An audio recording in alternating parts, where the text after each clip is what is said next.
నమైన రాజా, మరొకసారి మీ ఘనపాదములకు వందనాలు చెల్లిస్తున్నాం. గొప్ప తండ్రి, ఈ ఉదయకాల వేళ జరిగిన ఆరాధన క్రమం అంతటిలో మీరు తోడ్పాటునిచ్చారు. ఇప్పటి వరకు స్వరాలెత్తి సంగీత గీతములతో మిమ్మల్ని ఖ్యాతి చేశాం. ఆయా సందర్భాల్లో మీతో మాట్లాడాం. ఇక మీరు మాతో మాట్లాడబోతున్న శ్రేష్టమైన తరుణంలో తండ్రి మేము ప్రవేశించాం. అనేక సందర్భాలలో మేము మీతో మాట్లాడే మాటలు మా స్వార్థాన్ని అపేక్షించి ఉంటాయి. కానీ మీరు మాతో మాట్లాడే ప్రతి మాట నాయన మా మేలుగోరి, మా యోగక్షేమమును ఆకాంక్షించి మాట్లాడతారు కనుక మీ మాటలు వినుటకు మేము శ్రద్ధ కలిగి మా వీణులను మీ వైపునకు మళ్లింప చేసుకోవడానికి సహాయపడమని కోరుతున్నాం. దీనుడను అల్పుడను తండ్రి మీ పక్షంగా నిలిచి ఉన్నాను. నాకున్న ఈ యోగ్యత మీ లేఖన భాగములోని పారమార్థిక సత్యముల వివరణకు సాధ్యము కాదు. కానీ ఆత్మదేవ, మీరు వాడుకుంటే కేవలం మీ సాధనంగా వాడబడుటకు మాత్రమే నేను అర్హుడను గనుక నన్ను మీ శిలోచాటును మరుగుపరచి అవసరమైన మీ మాటలు వివరింపబడ్డానికి మీ సాధనంగా ఉపయోగించుకోండి. వినగల చెవులు, గ్రహించగల మనస్సు, దాని ప్రకారం జీవించే తీర్మానం చేరిన బిడ్డలందరికీ మీరు దయచేయండి. వాక్యం వినాలని ఆసక్తి ఉన్న ప్రాంతాల్లో ప్రకటించువారు లేని కొరతలు తీర్చి, వాక్యం ప్రకటింపబడుతుండగా అంగీకరించక అవిధేయులుగా బ్రతుకుతున్న అనేకులను తండ్రి మీరు హెచ్చరించి నడిపించగలందులకై ప్రార్థిస్తూ యేసయ్య ఉన్నతమైన శక్తివంతమైన పరిశుద్ధ దివ్యనామమును బట్టి ప్రార్థించి బ్రతిమాలి అడిగి వేడుకొనుచున్నాము తండ్రి, ఆమేన్. సరే, ప్రభునందు ప్రియమైన సంగమ, దేవుని బిడలారా, గనుడైన దేవుని ప్రేమలో అనుక్షణము కాపాడబడుతూ ఈ ఏప్రిల్ మాసం చివరి ప్రభుదినంలో మనమున్నాం. దేవుడు మరొక ప్రభుదినాన్ని మనకు అనుగ్రహించినట్లయితే ఆగస్టు మాసంలో అడిగిడి మనం అట్టి భాగ్యాన్ని పొందబోతున్నాం. కాలములు, సమయములు దేవుడు తన స్వాధీనంలో ఉంచుకున్నాడు. మన ఆయుష్కాలం ఆయన చేతుల్లో ఉంది, మన ఆరోగ్యం ఆయన చేతుల్లో ఉంది అని మనం నమ్ముతున్నాం. కాబట్టి మనల్ని ఇలా దినవారి నెల సంవత్సరాలు గడింపజేస్తూ దినములు మన జీవితంలో గడచుచుండగా మన కార్యములను నూతనపరచి మన ఉద్దేశములను సఫలము చేస్తున్నాడని మనం గుర్తిరిగి దేవునికి మనము రుణస్థులమై ఆయనకు వందనాలు చెల్లింపబద్ధులమై ఉన్నాం. మనం పాడే పాటలు, చేసే ప్రార్థనలు, మనం వినే వాక్యము దేవుని మిక్కిలిగా సంతోషింపజేస్తున్నాయి, ఆనందింపజేస్తున్నాయి, ఆయన మహిమపరుస్తున్నాయి అనే సత్యాన్ని మనము గ్రహించాలి. ముఖ్యంగా ప్రకటన గ్రంథ పరిచయాన్ని మీకు కొంత అవుట్లైన్స్గా తెలియజేస్తూ వస్తున్నాను. అంటే వాక్యం వెంబడి వాక్య ధ్యానం కాదు, వచనం వెంబడి వచన ధ్యానం కాదు, కానీ కొన్ని విషయాలు ఇందులో నుండి మీకు ప్రత్యేకంగా జ్ఞాపకం చేస్తూ వస్తున్నాను. అందులో ప్రాముఖ్యంగా మనం 7 అనే మాట ప్రాముఖ్యతను మనం గమనించాం. ఎందుకంటే మానవులమైన మనకు కొన్ని మూఢనమ్మకాల్లో 7 అనే సంఖ్యను మనం కొన్నిసార్లు తిరస్కరిస్తాం. కానీ 7 అనేటువంటి సంఖ్యది దేవుని సంఖ్య. మరి దేవుని సంఖ్యను మనం విస్మరిస్తున్నాము అంటే దాని అర్థం ఏంటి? ఒక రకంగా దేవుణ్ణే మనము విస్మరిస్తున్నామని దాని అర్థం. కాబట్టి 7 అనే సంఖ్య పరిశుద్ధ గ్రంథమైన బైబిల్లో పాత క్రొత్త నిబంధనల్లో కూడా దేవుడు ఏ కార్యక్రమం ఆయన జరిగించినా కూడా 7 అనే సంఖ్యని ఎక్కువగా ఆయన వాడుకున్నాడు. 7 దినాలు చేశాడు ఆయన. 7 దినాలు మరి ఆ ఎరికో గోడల చుట్టూ ప్రదక్షిణం చేయమన్నాడు. బలులు అర్పించేటప్పుడు బలి పశువు రక్తాన్ని 7 సార్లు ప్రోక్షించమన్నాడు. ఇలా పాత క్రొత్త నిబంధనలో కూడా 7కు ఆయన ఎక్కువ ప్రాధాన్యత ఇచ్చాడు. అందుకే 7 అనే సంఖ్య దైవిక సంఖ్య, సంపూర్ణతకు సాదృశ్యం అని మనము తెలుసుకున్నాం. ఇక ప్రకటన గ్రంథంలో దాదాపుగా 61 పర్యాయాలు 7 అనేటువంటి ఆ అంకె మాట మనకు కనపడుతూ ఉంది. ఇందులో 7 సంఘాలు, ఆ సంఘాలకు సందేశాలు, 7 ముద్రలు కలిగిన గ్రంథం. ఒక్కొక్క ముద్ర విప్పినప్పుడు ఒక్కొక్క సంభవం జరిగేదాన్ని మనం గమనిస్తూ వచ్చాం. ముఖ్యంగా 7 సంఘములకు ఆయన ఇచ్చిన సందేశం ఏంటంటే, సంఘములో ఏ మంచి ఉందో దాన్ని బట్టి అభినందించాడు, ఏ తప్పు ఉందో దాన్ని ఖండించాడు, ఏ హెచ్చరిక వారికి కావాలో ఆ హెచ్చరికను ఇచ్చాడు. కాబట్టి వీటిని నువ్వు సరిచేసుకోవాలి అనే దాన్ని ఆనాడు ఎఫెసీ సంఘం నుండి లవోదికయ సంఘం వరకు 7 సంఘాలకు తెలియజేశాడు. అయితే ప్రియులారా, 7 అనేటువంటిది సంపూర్ణతకు దేవుని దృష్టిలో యోగ్యం కాబట్టి ఈ 7 సంఘాలకు ఇచ్చినటువంటి సందేశం ప్రపంచంలో ఉన్న అన్ని సంఘాలకు ఇచ్చిన సందేశానికి మూలం అని మనము అర్థం చేసుకోవాలి. ఇక 7 ముద్రలు కలిగిన ఒక గ్రంథం సింహాసనాసీనుడై ఉన్నటువంటి ఒక ఆయన చేతిలో ఉంది. ఆ ముద్రలు విప్పడానికి ఎవరు యోగ్యులు అనే ఒక సవాల్తో కూడినటువంటి పదం వినబడింది యోహాను గారికి. ఎవరు మేము విప్పుతామని ముందుకు రాలేక పోయారు. అప్పుడు యోహాను గారు ఏడ్చాడు. అందులో ఒక దూత వచ్చి యోహాను గారిని ఓదార్చింది, ఏడవద్దు, మరి దావీదు చిగురైన యూదా గోత్ర సింహం ఆ ముద్రలను విప్పడానికి జయమును పొందాడు. ఎవరాయన? ప్రభు అయిన యేసుక్రీస్తు.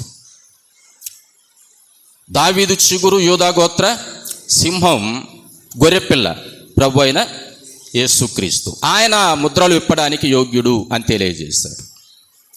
ఈ ముద్రలు విప్పుతున్నప్పుడు ప్రేమైన దేవుని బిడ్డలారా, మహాశ్రమలు ప్రారంభమవుతాయి లోకములో అనేది మనము గమనిస్తున్నాం. అందులో మనం ఒక్కొక్క ముద్ర విప్పినప్పుడు ఒక్కొక్క సంఘటన జరుగుతుంది. అందులో గడిచిన ధ్యానంలో మనము మొదటి 2 ముద్రలు విప్పినప్పుడు ఏం జరుగుతుందో తెలుసుకున్నాం. మొదటి ముద్ర విప్పినప్పుడు ఏం జరుగుతుంది? మోసం జరుగుతుంది లోకంలో. మోసం అంటే అదేమి మామూలే కదా, ఎక్కడ జరుగుద్దో ఏమవుతుంది అనేటువంటిది కాదు. ఎందుకంటే ఇక్కడ తెల్ల గుర్రం మీద, అంటే మొదటి ముద్ర విప్పినప్పుడు రమ్ము అని ఒక స్వరం పలికినప్పుడు తెల్ల గుర్రం మీద ఒకడు ఆసీనుడై బయటకు వచ్చాడు. ఆయన తల మీద కిరీటం ఉంది. మరి ఆయన జయిస్తూ ముందుకు వెళ్ళాడు అనేటువంటిది మనకు రాయబడింది. అంటే ఇక్కడ దీన్ని బట్టి మనం ఏమనుకుంటామంటే ఈయన యేసు ప్రభువు అని అనుకుంటాం. ఎందుకంటే తెలుపు పరిశుద్ధతకు సంకేతం, ఆపద తొలగిపోయింది అని చెప్పడానికి కూడా సంకేతం కాబట్టి ఈయన ప్రభు అయిన యేసు అని అనుకుంటాం. కానీ ఆపద ఇప్పుడే ప్రారంభమవుతుంది. ఈ ముద్ర విప్పినప్పుడు ప్రారంభమవుతుంది, శ్రమలు ప్రారంభమవుతాయి. కాబట్టి ఇక్కడ ఈ మొదటి ముద్ర విప్పినప్పుడు వచ్చినటువంటి తెల్ల గుర్రం, ఆ గుర్రం మీద ఆసీనుడైన వాడు ప్రభు అయిన యేసుక్రీస్తు కాదు, క్రీస్తు విరోధి. ఎందుకంటే 19వ అధ్యాయంలో కూడా మనం చూసాం, తెల్ల గుర్రం మీద ఆసీనుడైనటువంటి ఆయనను మనం చూసాం. అక్కడ సందర్భానికి ఇక్కడ సందర్భానికి వేరు. ఆయన ధరించిన కిరీటం వేరు, ఈయన ధరించిన కిరీటము వేరు.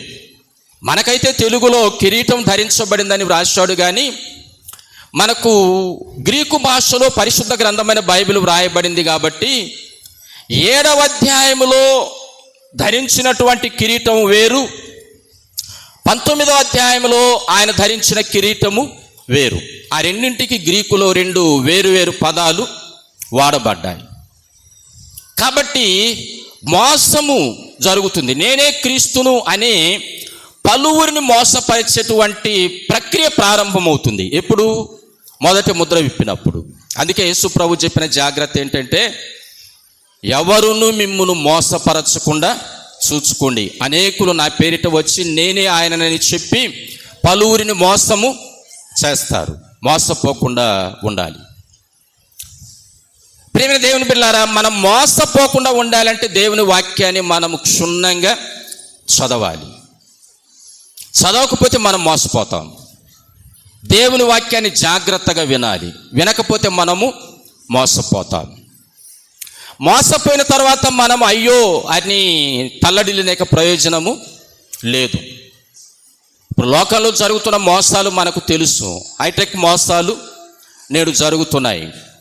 మేము బ్యాంకు నుండి మాట్లాడుతున్నామండి, మీ ఆధార్ నంబర్ చెప్పండి, మరి కేవైసీ చేయాలి, ఇలాంటివి వస్తాయి. తెలియని వాళ్ళు చెప్పేశారనుకోండి, వాళ్ళ బ్యాంక్స్లలో ఉన్నటువంటి అమౌంట్ అంతా వెళ్ళిపోతుంది.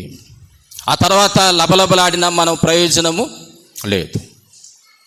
ఇలా ఎన్నో మోసపూరితమైన కార్యాలు నేడు జరుగుతున్నాయి. ఇక నేనే క్రీస్తును అని చెప్పి మోసపుచ్చినప్పుడు మానవులు ఎదుర్కొనేటువంటి భయంకరమైనటువంటి విపత్తు ఏంటంటే అది నిత్య నరక అగ్నిగుండం. కాబట్టి మోసపోకుండా చూసుకోవాలి అని తెలియజేశాడు. తర్వాత రెండవ ముద్రను విప్పినప్పుడు ఏం జరుగుతుంది? అసమాధానం. లోకంలో సమాధానం ఉండదు. అసమాధానం యొక్క భయంకర రూపం ఏంటో మనకు తెలుసు. అది కుటుంబ వ్యవస్థ నుండి దేశాల వరకు చూసుకోవచ్చు. కుటుంబంలో భార్యాభర్తల మధ్య అసమాధానాలు ఉంటే అనేక సార్లు అనేక అనర్థాలు జరిగిపోతాయి కదండి. కొన్నిసార్లు చెంబులు ఇరిగిపోతాయి, పళ్ళాలు పగిలిపోతాయి. అంటే ఒక చిన్న అసమాధానం, భార్యాభర్తల మధ్య అసమాధానం ఉంటే. ఇక ప్రపంచాల మధ్య ఉన్నటువంటి అసమాధానం భీకరమైనటువంటి ఆయుధాలు ఉపయోగించి అనేక కాలుష్యము గాలిలో వెలువడి మనుషులకు అనేక రకాలైనటువంటి విపత్కర పరిస్థితులు ఏర్పడుతున్నటువంటి దాన్ని ఇప్పుడు మనం చూస్తున్నాం కదా. యుద్ధాలు మనం వింటున్నాం. కాబట్టి అసమాధానం అనేటువంటిది కూడా సామాన్యమైనటువంటి ఇబ్బంది కాదు. ఒకరి మధ్య ఒకరికి మరి సమాధానం లేకపోతే అది చాలా ప్రమాదకరమైన విషయమే అనేటువంటి దాన్ని మనం గమనించాం. రెండవ ముద్ర విప్పినప్పుడు ఆ రీతిగా అసమాధానం భూమి మీద రాజ్యమేలుద్ది. ఎక్కడ ఒకరికొకరు కలిసి ఉండేటువంటి పరిస్థితులు ఉండవు. అందరి మధ్య విభేదాలు. ఆ విభేదాల మధ్య అందరూ ఒకరికి ఒకరు ఏదో ఒక రకంగా కీడు తలపెట్టుకోవాలనేటువంటి ఆలోచనలు. ఆ కీడు తలపెట్టుకోవడం వారికే కాకుండా మనకు కూడా సంక్రమిస్తుంది అన్నటువంటి విచక్షణను కోల్పోవడం, ఇవన్నీ జరుగుతాయి అనేటువంటిది ప్రియులారా మనం గమనించాం. ఇక మూడవ ముద్రని విప్పినప్పుడు మనము 6వ అధ్యాయం చదువుతున్నప్పుడు 5వ వచనం ఉండి, ఆయన మూడవ ముద్రను విప్పినప్పుడు రమ్ము అని మూడవ జీవి చెప్పగా వింటిని. నేను చూడగా ఇదిగో ఒక నల్లని గుర్రము కనబడెను. దాని మీద ఒకడు త్రాసు చేతబట్టుకుని కూర్చుండి ఉండెను. మరియు దేనారమునకు 1 షేరు గోధుమలనియు దేనారమునకు 3 షేర్ల యవలనియు నూనెను ద్రాక్షరసమును పాడు చేయవద్దనియు ఆ 4 జీవుల మధ్య ఒక స్వరము పలుకునట్టు నాకు వినబడెను అనే మాట అన్నాడు. యోహాను గారు ఇది దర్శనంలో చూస్తున్నాడు. ఆత్మవశుడే ఆయన చూస్తున్నాడు. మూడవ ముద్ర విప్పబడింది. ఆ గ్రంథానికి 7 ముద్రలు వేయబడ్డాయి కదా. మూడవ ముద్ర విప్పబడినప్పుడు నల్లని గుర్రం వచ్చింది. మొదటి ముద్ర విప్పినప్పుడు తెల్లని గుర్రం, రెండవ ముద్ర విప్పినప్పుడు ఎర్రని గుర్రం. ఇక మూడవ ముద్ర విప్పినప్పుడు నల్లని గుర్రము వచ్చింది అని తెలియజేస్తున్నాడు. ఈ నలుపు అనేటువంటిది ప్రేమైనటువంటి దేవుని బిడ్డలారా కరవు కాటకాలకు సంకేతం. ఇది మొదటిది మోసం లోకంలోనికి భయంకరంగా వస్తుంది. రెండవది అసమాధానం లోకంలోనికి భయంకరంగా వస్తుంది. ఎక్కడ బట్టినా కూడా సమాధానం లేని పరిస్థితులు ఉంటాయి. ఇక మూడవ ముద్ర విప్పినప్పుడు కరవు ఏర్పడుతుంది. ఎందుకంటే అక్కడ 6వ వచనంలో అన్నాడు, దేనారమునకు 1 షేరు గోధుమలనియు దేనారమునకు 3 షేర్ల యవ్వలనియు పలకడం ఆయన విన్నాడు. యోహాను గారు విన్నాడు. నల్లని గుర్రం, దాని మీద మరి ఒకరు ఆశీనుడై త్రాసు పట్టుకొని వచ్చాడు. త్రాసులో తూకం దూస్తూ వచ్చాడు అనేది మనం గమనించి చూస్తాం. అయితే ప్రియులారా, ఈ కరవు కాటకాలు అనేటువంటివి ఎంత భయంకరంగా ఉంటాయో ఒకవేళ మనం జీవిత అనుభవాల్లో నేటి జనరేషన్కు తెలియకపోవచ్చు, కానీ మన పూర్వీకులు చెప్పినటువంటి విధానాలు మనకు అవగతమే. మన తాతలు తండ్రులు వారు అనుభవించినటువంటి ఆ అనుభవాలు మనకు తెలుసు. పరిశుద్ధ గ్రంథమైన బైబిల్లో కూడా ఈ కరవు కాటకాలు అనేటువంటివి దాదాపుగా అనేకుల కాలంలో వచ్చాయి. అబ్రహాం కాలంలో వచ్చింది, ఇసాక్ కాలంలో వచ్చింది, యాకోబు కాలంలో వచ్చింది, ఎలీమెలెకు నయోమి కాలంలో వచ్చింది, మరి రాజైనటువంటి అహబు కాలంలో వచ్చింది. ఇలా మనం చూసుకుంటూ వెళితే అనేక సందర్భాల్లో అనేకుల కాలాలలో కరవు కాటకాలు వచ్చాయి. ఆ కరవు కాటకాల వలన వారు వలసలు వెళ్ళారు. అబ్రహాం తను పిలిచినటువంటి దేవుని పిలుపును వీడి ఆయన ఐగుప్తుకు వెళ్ళాల్సి వచ్చింది. ఎందుకంటే తను నివసించే ప్రాంతంలో తనకు తగిన ఆహారం, తగిన నీరు లేదు. ఇలా కరవు కాటకాలు అనేటువంటివి ఆహారం లేమి, నీటి లేమి ఏర్పడుతున్నప్పుడు అది చాలా మనకు ఇబ్బంది కలిగించేటువంటి వాతావరణంగా మనం అర్థం చేసుకోవాలి. కరవు కాటకాలు అనేటువంటివి మా నాయన చెప్పేవాడు. మా నాయన చిన్నపిల్లవాడిగా ఉన్నప్పుడు దాత కరువు అని వచ్చింది మేము చిన్నపిల్లలుగా ఉన్నప్పుడు అని చెప్పాడు. అంటే దాత నామ సంవత్సరం. మనకు సంవత్సరాలకు 60 పేర్లు ఉన్నాయి. ప్రభవ, విభవ, శుక్ల, ప్రమోదూత, ప్రజోత్పత్తి, అంగీరస, ఇవి మనం ఎక్కాల పుస్తకాలు చిన్నతనంలో చదువుకుంటాం. 60 సంవత్సరాలు. అంటే ఒక్కొక్క సంవత్సరం వచ్చినప్పుడు ఒక్కొక్క పేరు పెడతారు ఆ సంవత్సరానికి. దాతనామ సంవత్సరం. ఆ దాతనామ సంవత్సరములో భయంకరమైన కరువు వచ్చిందని చెప్పాడు మా నాయన. మేము చిన్నపిల్లలంగా ఉన్నామురా, చాలా కరువు. ప్రభుత్వాలు కూడా అక్కడక్కడ షెల్టర్స్ పెట్టి గంజి పోశారు. పిల్లలం మేము మరి గ్రామాల నుండి పరిగెత్తుకుంటూ వెళ్ళి ఆ గంజి తెచ్చుకొని తాగేవాళ్ళం అని చెప్పారు. ఇంకా ఏం చెప్పారు అని అంటే, మరి ఆ చెరువులలో బురద మట్టి, ఆ మట్టి కూడా తిన్నాము అని చెప్పాడు. అంటే ఆకలికి తట్టుకోలేక. అలాంటి భయంకరమైనటువంటి ఆ కాలాలు, కరవు కాలాలు అంటే అలా ఉంటాయన్నమాట. అలా ఉంటాయి.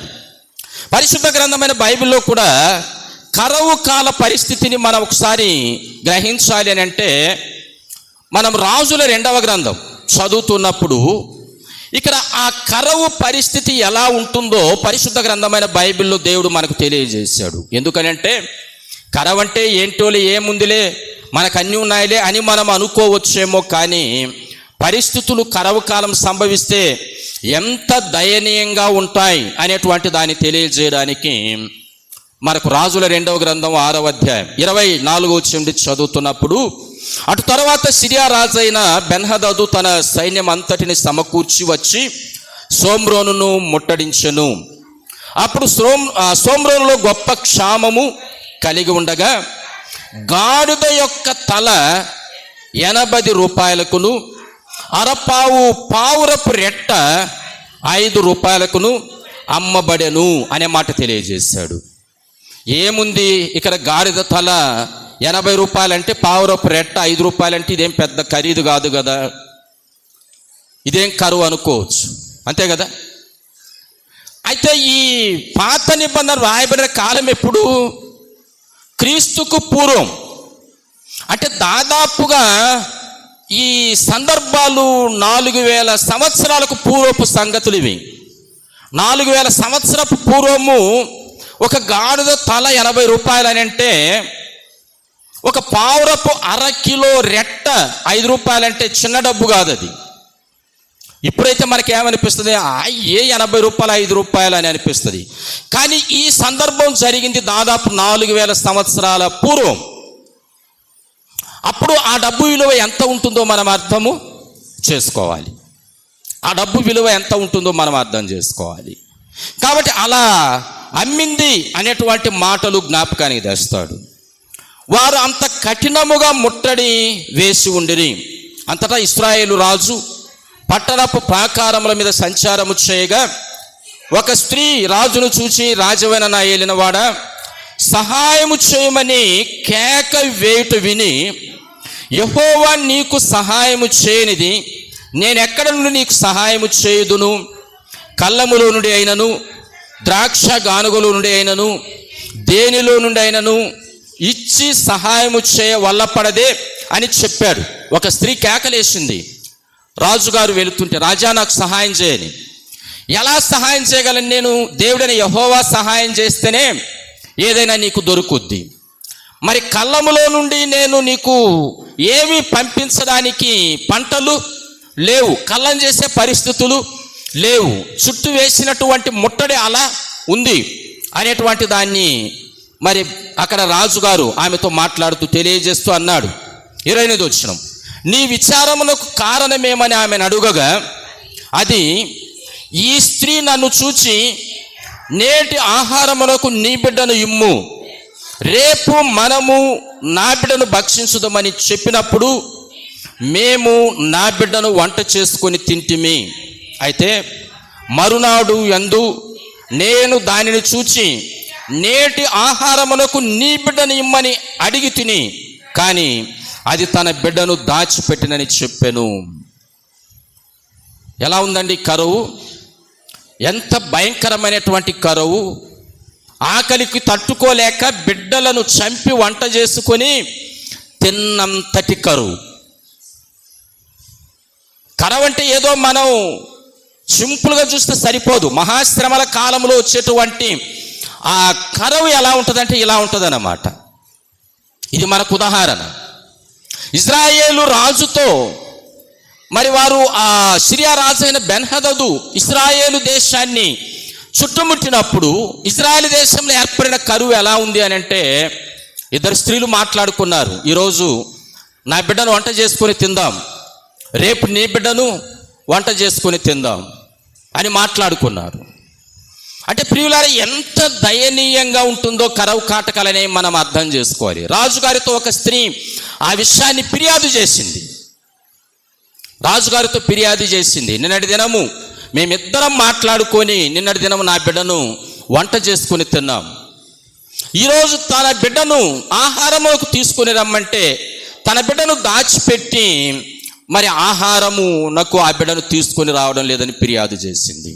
ఆ మాట విన్నప్పుడు రాజుగారు తన వస్త్రములు చించుకున్నాడు.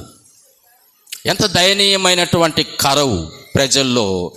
మరి ఆనాడు ఇజ్రాయేలు దేశంలో శత్రు రాజులు చుట్టుముట్టినప్పుడు ఏర్పడిందో ప్రేమైన దేవుని బిడ్డలారా మనం అర్థము చేసుకోవాలి. కాబట్టి కరువు అంటే అదేదోలే అని మనము సింపుల్గా తీసేస్తే సరిపోదు. ఆ కరువు ఎంత భయంకరంగా ఉంటుందో మనం అర్థం చేసుకోవాలి. ఇక ఇక్కడ ప్రకటన గ్రంథంలో మనకు రాయబడినటువంటి మాట ఏంటంటే 6వ అధ్యాయం 6వ వచనంలో మనము చూస్తే, దేనారమునకు 1 షేరు గోధుమలనియు దేనారమునకు 3 షేర్ల యవలనియు నూనె ద్రాక్షారసం పాడు చేయవద్దనియు ఆ 4 జీవుల మధ్య ఒక స్వరం చెప్పగా విన్నాను అని అన్నాడు.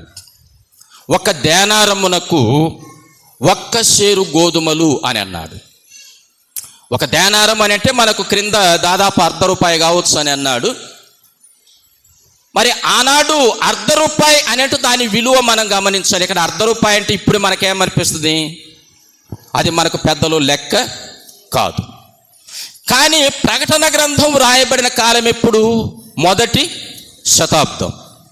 మొదటి శతాబ్దపు కాలములో మరి ఆ దేనారము అనేటువంటి ఆ డబ్బుకున్న విలువ ఎంత అని అంటే, బైబిల్ పండితులు తెలియజేసినటువంటి మాట ఏంటంటే, ఈ ప్రకటన గ్రంథం రాయబడేటువంటి కాలమునకు దేనారమునకు 12 షేర్ల గోధుమలు ఇచ్చేవారంట. అంటే 1 దేనారమునకు 12 షేర్ల గోధుమలు ఇవ్వబడుతున్నాయి. 12 షేర్లు అంటే 1 షేర్ అంటే దాదాపుగా ఒకటిన్నర కేజీ.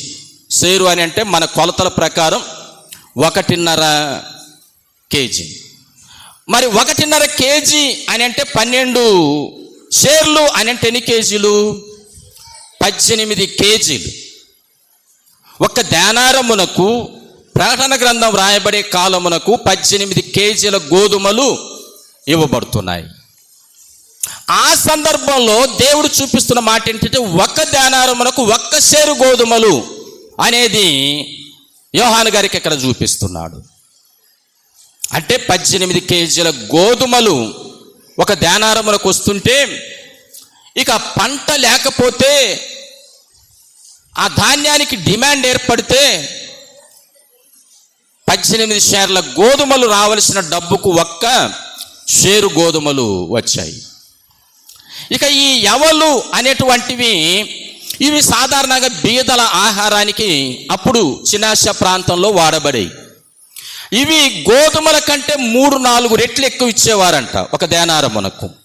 1 దేనారమునకు 3-4 రెట్లు అంటే 12 షేర్ల గోధుమలు ఒక దేనారమునకు నాటి కాలములో ఇస్తే, ఒకవేళ మనం 3 వంతులు అనుకోండి, అప్పుడు దేనారములకు ఎన్ని వస్తాయి? 36 షేర్ల యవలు అప్పుడు అమ్మేవారు. అదే 4 అంతలు అనుకోండి, 4 షేర్లు అయితే 48 షేర్లు గోధుమలు ఆనాటి కాలంలో అమ్మబడుతున్నాయి. ఎంతకు? ఒక దేనారమునకు. కానీ ఈ కరవు చూపించే కాలంలో దాదాపు 12 షేర్ల 18 కేజీల గోధుమలు ఒక దేనారమునకు వస్తుంటే, ఈ కరవు కాలంలో చూపించింది ఏంటంటే ఒక దేనారమునకు 1 షేరు గోధుమలు అని చూపించాడు. అంటే ప్రియులారా, ఎంత కరవు కాటకాలు ఎంత భయంకరంగా ఉంటాయో మనం అర్థము చేసుకోవాలి. అదే ఒక దేనారమునకు మరి 36 షేర్లు అంటే దాదాపు 54 కేజీలు. ఒకవేళ 48 షేర్లు అనుకుంటే దాదాపుగా మనము 72 కేజీలు. అన్ని కేజీలు దేనారమునకు అమ్మేటువంటి ఆ కాలంలో యోహానుకు చూపించింది ఏంటంటే కేవలం దేనారమునకు 1 షేరు గోధుమలు, 3 షేర్ల యవలు. అంటే కరువు ఎంత భయంకరంగా ఉంటుందో మనం అర్థం చేసుకోవాలి. ఈ 3వ ముద్రని విప్పినప్పుడు కరువు భూమి మీద తాండవమాడుద్ది. కరువు కాటకాలు భూమి మీద పెచ్చు మీరిపోతాయి. ఒకవేళ డబ్బును మనము నిల్వ చేసిన అది ఉపయోగపడదు. మన పూర్వీకుల కాలానికి నేటి కాలానికి తేడాలు ఎంతో చెప్పగలమా? మన పూర్వీకులు ఏం చేసేవారు అని అంటే, వారు పండించినటువంటి పంటను 2 సంవత్సరాలకు సరిపోయేటువంటి భత్యాన్ని నిలువ చేసుకునేవారు. ఏ ధాన్యమైనా వారు ఈ సంవత్సరము గడిచిన సంవత్సరం పంటనే తినేవారు. ఇప్పుడు పండిన పంట నెక్స్ట్ ఇయర్ కూడా దాన్ని దాచిపెట్టుకునేవారు. అంటే వారు ధాన్యాన్ని నిల్వ చేసేవారు. ఇప్పుడు మనం ఏం నిల్వ చేస్తున్నాం? డబ్బు నిల్వ చేస్తున్నాం కదా. ధాన్యం పండిస్తాం కానీ డబ్బు నిల్వ చేస్తున్నాం. ఈ డబ్బు రేపు ధాన్యం కొనడానికి చాలదు. ఈ డబ్బు రేపు ధాన్యం కొనడానికి చాలదు. ఇప్పుడు ఒకవేళ లక్షలు కోట్లు మన దగ్గర ఉన్నాయనుకోవచ్చు, కానీ ఈ కరువు కాలం వచ్చినప్పుడు ఈ డబ్బుతో మనము ఆహార ధాన్యాన్ని కొనాలంటే సాధ్యము కాదు. జనరేషన్లో మార్పులు అన్నమాట. ఏంటంటే ఇప్పుడు మనం ధాన్యాన్ని నిలువ చేయం, డబ్బు నిలువ చేస్తాం. డబ్బులు బ్యాంకులలో నిలువ చేసుకుంటాం. కానీ ఈ కరువు ఏర్పడినటువంటి కాలంలో ఈ డబ్బు మనకు ఉపయోగపడదు. అప్పుడు మనం డబ్బును తెచ్చుకొని ఉడకబెట్టుకొని తినలేం. ధాన్యము కావాలి, అది ఏ ధాన్యమైనా కావాలి. కాబట్టి కరువు ఎంత భయంకరంగా ఉంటుందో తెలియజేస్తున్నాడు ఇక్కడ. 1 దేనారమునకు 1 షేరు గోధుమలు, 12 షేర్ల గోధుమలు ఇచ్చేటువంటి కాలంలో, 18 కేజీల గోధుమలు ఇచ్చే కాలంలో 1 షేరు గోధుమలు దేనారమునకని చూపించాడు. దాదాపుగా మరి యవలు అవి 36 షేర్లు కావచ్చు, లేక 54 కేజీలు కావచ్చు, లేక 48 షేర్లు కావచ్చు, 72 కేజీలు కావచ్చు. ఒక దేనారమునకు ఇచ్చేటువంటి కాలంలో 1 దేనారమునకు 3 షేర్ల యవలను చూపించాడు.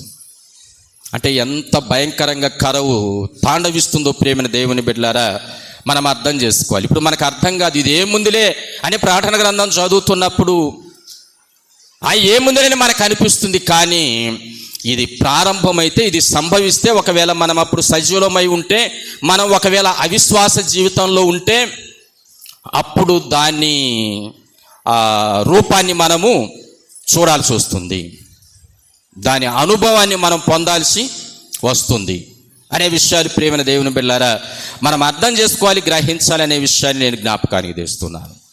కాబట్టి 3వ ముద్ర విప్పినప్పుడు భయంకరమైనటువంటి కరువు లోకములు తాండవిస్తుంది. ఇక 4వ ముద్ర విప్పినప్పుడు ఏం జరుగుతుందో తెలియజేశాడు. 7వ వచనం, ఆయన 4వ ముద్రను విప్పినప్పుడు రమ్ము అని 4వ జీవి చెప్పుట వింటిని. అప్పుడు నేను చూడగా ఇదిగో పాండువర్ణము కలిగిన ఒక గుర్రము కనబడెను. దాని మీద కూర్చున్న వాని పేరు మృత్యువు. పాతాళ లోకం వానిని వెంబడించును. ఖడ్గం వలనను కరవ వలనను మరణం వలనను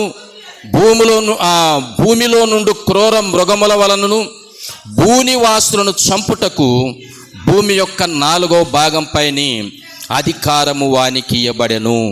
4వ ముద్ర విప్పినప్పుడు ఏం జరుగుతుందంట? 4వ ముద్ర విప్పినప్పుడు మరణం, మృత్యువు, వ్యాధులు. పాండువర్ణం కలిగినటువంటి గుర్రం అనే మాట అన్నాడు అక్కడ. పాండువర్ణము కలిగిన గుర్రం. ఒకవేళ ఎవరైనా శరీరంలో ఏదైనా వ్యాధి ఉండి వారు బాగా తగ్గిపోయి సన్నగా అయిపోయారు అనుకోండి, చూసేవాళ్ళు ఏమంటారు, ఏంద్రే వీడికి పాండు రోగం సంభవించినట్టుంది అంటారు. అంటే వాని దేహం అలా వ్యాధితో కృషించిపోతున్నటువంటి దాన్ని స్పష్టంగా చూపిస్తుంది అన్నమాట. అలాంటి వ్యాధులు, మరణకరమైనటువంటి వ్యాధులు మానవుల మీద తాండవిస్తాయి. పాండువర్ణం కలిగినటువంటి గుర్రం, రోగాలు. మరి దాని మీద కూర్చున్నటువంటి వాని పేరు మృత్యువు, మరణం. మృత్యు అంటే మరణం. కాబట్టి భూమి మీద ఉన్నటువంటి భూనివాసులను చంపుటకు భూమి యొక్క 4వ భాగం పైన అధికారము పొందాడు. వ్యాధుల వలన కొందరు మరణిస్తే, కరవ వలన కొందరు మరణిస్తే, క్రూర మృగాల వలన కొందరు మరణిస్తూ మరణం మరణం ఎక్కడ చూసినా మరణం, ఎక్కడ చూసినా మరణం. ఒకవేళ మనం వరుసగా మన గ్రామంలో, మన సంఘంలో ఒక 4-5 మరణాలు ఒకే నెలలో సంభవించాయనుకోండి, మనకు వెంటనే మైకేసి చెప్తుంటే, అమ్మా ఏందమ్మా ఈ నెలంతా మరణాల వార్తలే వింటున్నాం అంటుంటాం కదా. ఇక వేలు లక్షల కొలది మరణాలు ప్రపంచవ్యాప్తంగా మానవులు వింటూ ఉంటారు. అనేక మరి వ్యాధులతో మరణించేవారు, కరవు కాటకాలతో మరణించేవారు, రకరకాలైనటువంటి క్రూర మృగాలకు ఆహారమై చనిపోయేటువంటి పరిస్థితి 4వ ముద్ర విప్పినప్పుడు జరిగేటువంటి మహాశ్రమ, మహాబాధ అనేటువంటి దాన్ని ప్రేమైన దేవుని బిడ్డలారా వాక్య భాగంలో మనకు జ్ఞాపకం చేశాడు. అయితే ఆ మరణ కాలంలో ఎవ్వరూ మనల్ని తప్పించలేరు, ఎవరు మనల్ని ఆదుకొనలేరు.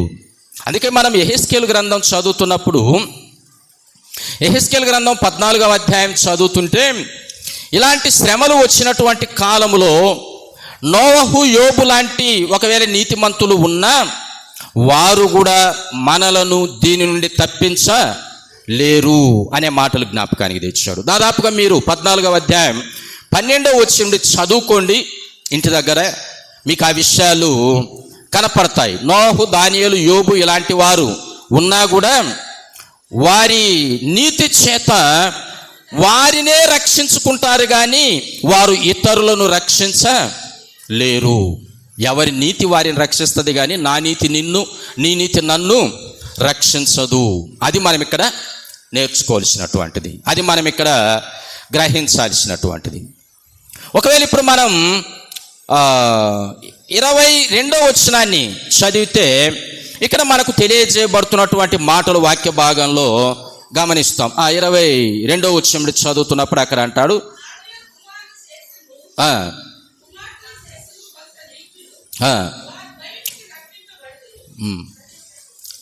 చదువమ్మా.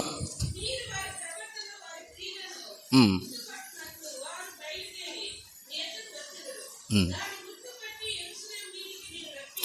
21 చదువు. ప్రభువు యెహోవా ఈ మాట సెలవిచ్చుచున్నాడు, మనుషులను పశువులను నిర్మూలము చేయవలెనని నేను ఖడ్గము చేతను, క్షామము చేతను, దుష్ట మృగముల చేతను, తెగులు చేతను ఈ 4 విధముల యెరూషలేము మీద తీర్పు తీర్చిన ఎడల అట్టివారుండినను వారు దానిని రక్షింపలేరు. ఎట్టివారు? మనం దాదాపు 19వ వచనం చదివితే, ఇక్కడ 20వ వచనం చదివితే, నోవహు, దానియేలు, యోబు ఇలాంటి నీతిమంతులు ఉన్నా కూడా ఈ కరవు కాలం వచ్చినప్పుడు వారిని రక్షించలేరు. కరవు నుండి వారిని రక్షించలేరు, దుష్ట మృగాల నుండి వారిని రక్షించలేరు, తెగులు చేత వారికి వచ్చిన తెగులు నుండి వారిని రక్షించలేరు, ఖడ్గము చేత వారిని హతమారుస్తుంటే రక్షించలేరు. ఎందుకనంటే నీతిమంతులు ఈ మహాశ్రమలు రాక మునుపు స్వార్థను ప్రకటించినప్పుడు మనము నీతిమంతులముగా మలచబడాలి. కానీ మహాశ్రమల కాలము సంభవించినప్పుడు నా నీతి నిన్ను, నీ నీతి నన్ను రక్షించదు. యోబు లాంటి వారు, నోహు లాంటి వారు, దానియేలు లాంటి వారు అప్పుడు ఒకవేళ ఉన్నా వచ్చినటువంటి మరణము నుండి ఎవరిని రక్షించలేరు. ఎవరికి వారే రక్షకులు. నా నీతి నన్ను రక్షిస్తుంది, నీ నీతి నిన్ను రక్షిస్తుందే కానీ ఏర్పడేటువంటి ఈ పరిస్థితులు ఇంకొకరి నీతి మనల్ని రక్షించదు. భార్య నీతి భర్తను రక్షించదు, భర్త నీతి భార్యను రక్షించదు, తల్లిదండ్రుల నీతి పిల్లలను రక్షించదు, పిల్లల నీతి తల్లిదండ్రులను రక్షించదు, అన్నదమ్ముల నీతి ఒకరినొకరిని రక్షించదు. ఎవరి నీతి వారిని మాత్రమే రక్షిస్తుంది అనే విషయాలు ప్రియమైన దేవుని బిడ్డలారా మనం అర్థం చేసుకోవాలి, గ్రహించాలి. కాబట్టి ఇక్కడ ప్రకటన గ్రంథంలో కూడా మనకి ఇక్కడ యెహెజ్కేలు రాసినటువంటి మాట ప్రకారం కరవు చేత కొందరు, ఖడ్గము చేత కొందరు, దుష్ట మృగముల చేత కొందరు, ఇలా వారు మృత్యు పాలవుతుంటే, వారు మరణం పాలవుతుంటే ఎవరు వారిని రక్షించలేరు, ఎవరు వారిని ఆదుకొనలేరు. అలాంటి భయంకరమైనటువంటి పరిస్థితి ఏర్పడుతుంది అనే విషయాన్ని ప్రియులారా 4వ ముద్ర విప్పినప్పుడు జరిగే సంభవముగా మనకు జ్ఞాపకానికి తేవడం గమనిస్తాం. ఇక 5వ ముద్ర విప్పినప్పుడు వాక్య భాగంలో మనకు తెలియజేయబడుతున్న మాట గమనించి చూస్తుంటే 6వ అధ్యాయం మనం 9వ వచనం చదువుదాం. ఆయన 5వ ముద్రను విప్పినప్పుడు దేవుని వాక్యము నిమిత్తమును తామిచ్చిన సాక్ష్యము నిమిత్తమును వధింపబడిన వారి ఆత్మలను బలిపీఠము క్రింద చూచితిని. వారు, నాథా, సత్యస్వరూపి, పరిశుద్ధుడా, ఎందాక తీర్పు తీర్చకయు మా రక్తము నిమిత్తము భూనివాసులకు ప్రతిదండన చేయకయు ఉందు అని బిగ్గరగా కేకలు వేసెను అనే మాట చూస్తాం. ప్రియులారా, ఇక్కడ హతసాక్షుల యొక్క ఆక్రందన 5వ ముద్ర విప్పినప్పుడు కనపడుతుంది. హతసాక్షులు అంటే ఎలా చనిపోయినటువంటి వారు కూడా మనకు తెలియజేశాడు. దేవుని వాక్యము నిమిత్తము, తామిచ్చిన సాక్ష్యము నిమిత్తము. ఈ పరిస్థితులు నేటి కాలంలో ప్రియులారా మనం చూస్తున్నాం. 1వ శతాబ్దపు కాలంలో చాలామంది క్రైస్తవులు హతసాక్షులుగా మరణించారు క్రీస్తు నిమిత్తం. నేటి కాల పరిస్థితుల్లో కూడా క్రైస్తవ్యం వ్యతిరేకించేటువంటి అనేకులు రకరకాలైనటువంటి హింసలు క్రైస్తవుల మీదకి తేవాలనేటువంటి ప్రయత్నాలు జరుగుతున్నాయి. మరి అలా జరుగుతున్నప్పుడు, అలా చేస్తూ ఉన్నప్పుడు అలా హతసాక్షులుగా క్రీస్తు నిమిత్తం, ఆయన వాక్యం నిమిత్తం చంపబడినటువంటి వారు బలిపీఠము క్రింద వారి ఆత్మలు ఉన్నాయి. వారు ఆక్రందనతో మాట్లాడుతున్నారు. నాథా, సత్యస్వరూపి, ఎందాక మా రక్తము నిమిత్తము భూనివాసులకు నీవు ప్రతిదండన అంటే తీర్పు చేయక ఉంటావు అనే మాటలు తెలియజేశాడు. అనే మాటలు ప్రియులారా మనకు అక్కడ తెలియజేయబడుతున్నాయి. అయితే ప్రభు అక్కడ తెలియజేస్తున్న మాట ఏంటంటే, ఇంకా కొంచెము కాలము విశ్రమింపవలెనని వారితో చెప్పబడెను. ఈ హతసాక్షుల ఆక్రందనకు జవాబు అక్కడ లభించింది. వీరి ఆక్రందన ఎప్పుడు మనకు మరి బయటపడుతుంది అనేటువంటి దాన్ని మనం గమనిస్తే 20వ అధ్యాయం చదువుతున్నప్పుడు, ప్రకటన గ్రంథం 20వ అధ్యాయం 4వ వచనం, అంతటా సింహాసనములను చూచి తిని వాటి మీద ఆసీనులై ఉండి వారికి విమర్శ చేయుటకు అధికారం ఇవ్వబడెను.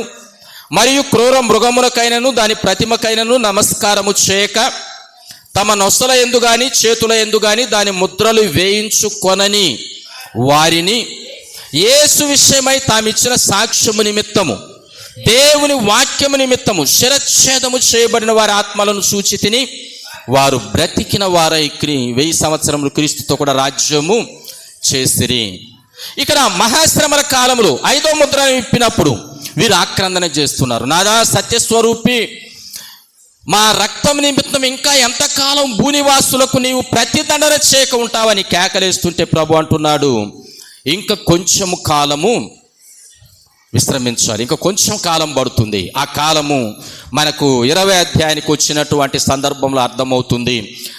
అక్కడ హతసాక్షులుగా మరణించిన వారు బ్రతికిన వారై క్రీస్తుతో కూడా 1000 సంవత్సరముల రాజ్య పరిపాలనకు వారు హక్కుదారులు అవుతారు అనే విషయం మనకు వాక్య భాగములు తెలియజేయబడుతున్న మాటగా గ్రహించాలి.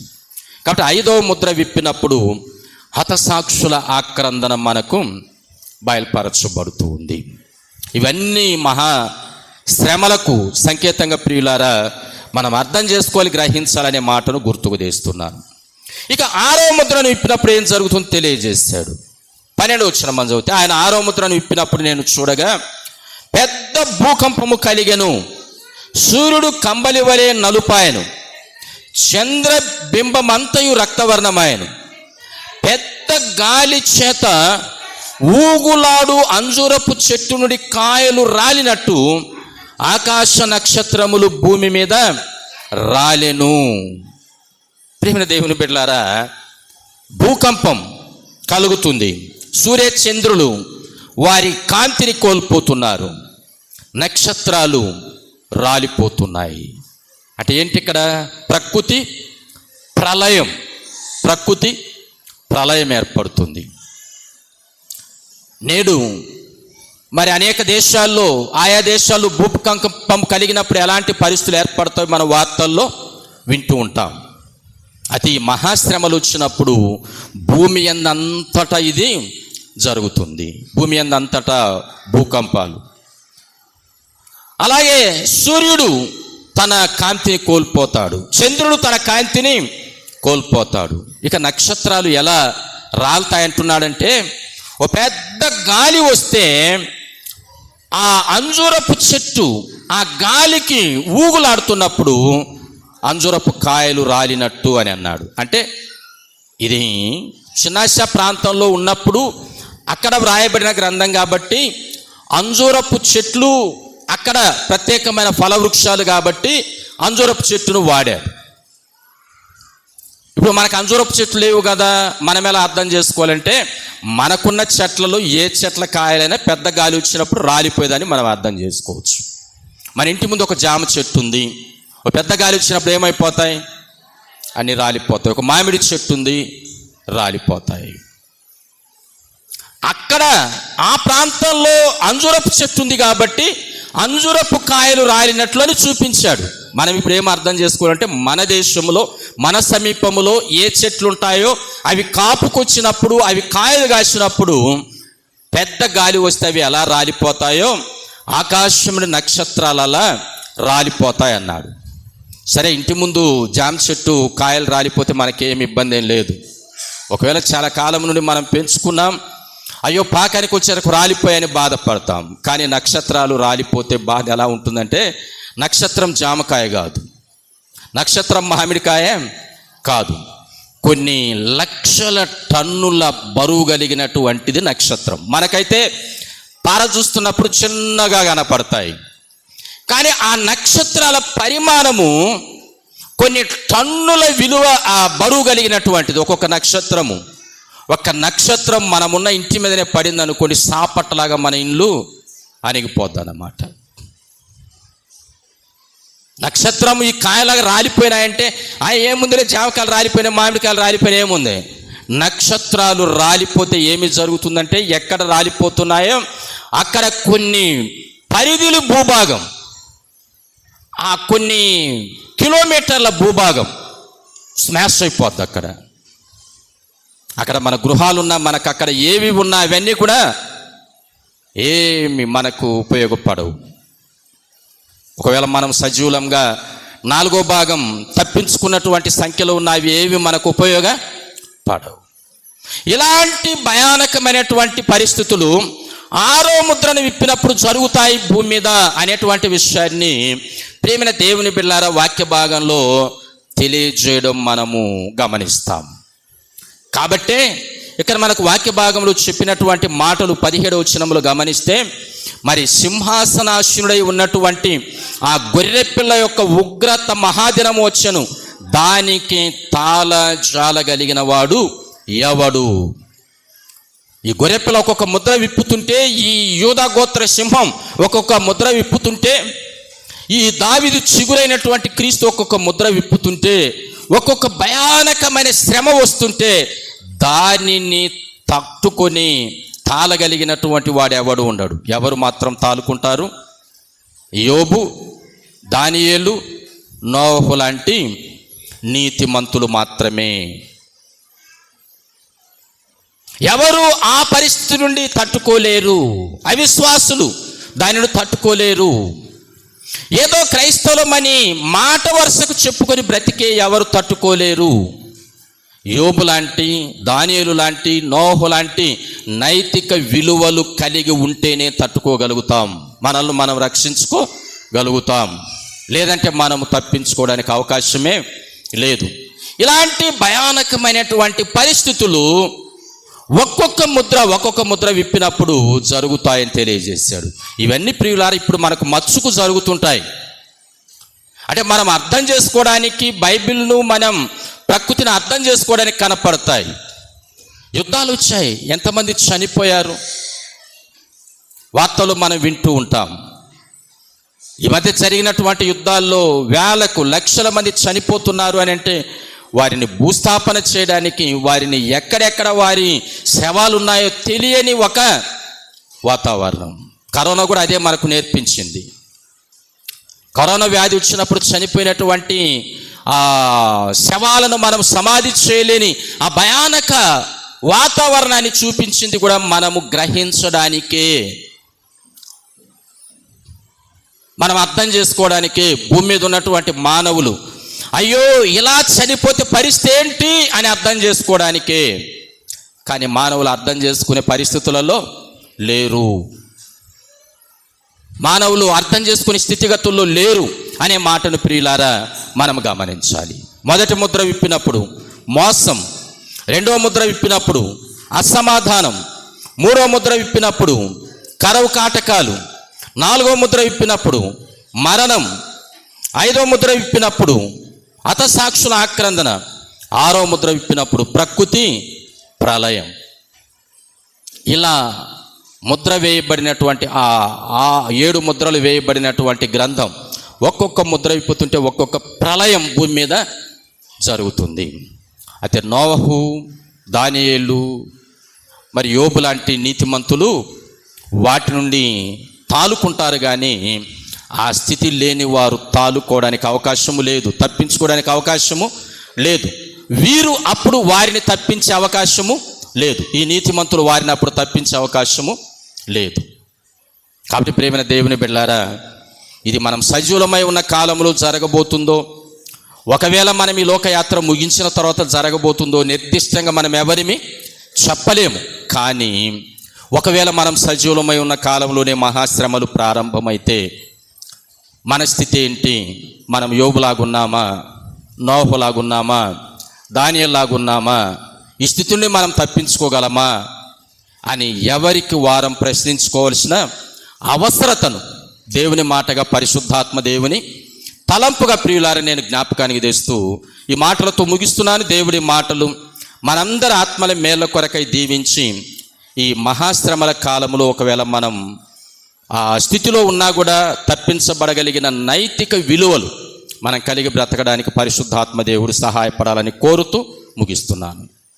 ప్రియ తండ్రి, ఘనమైన రాజా, మరొకసారి మీకు వందనాలు చెల్లిస్తున్నాం. విత్తబడిన వర్తమానం తండ్రి మీది.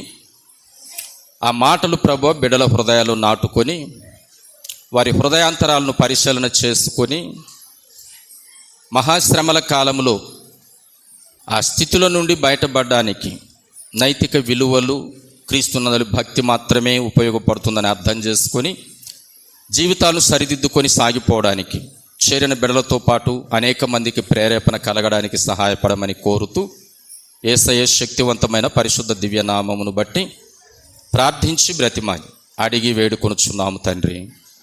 ఆమేన్. ముగింపు పాట పాడదాం.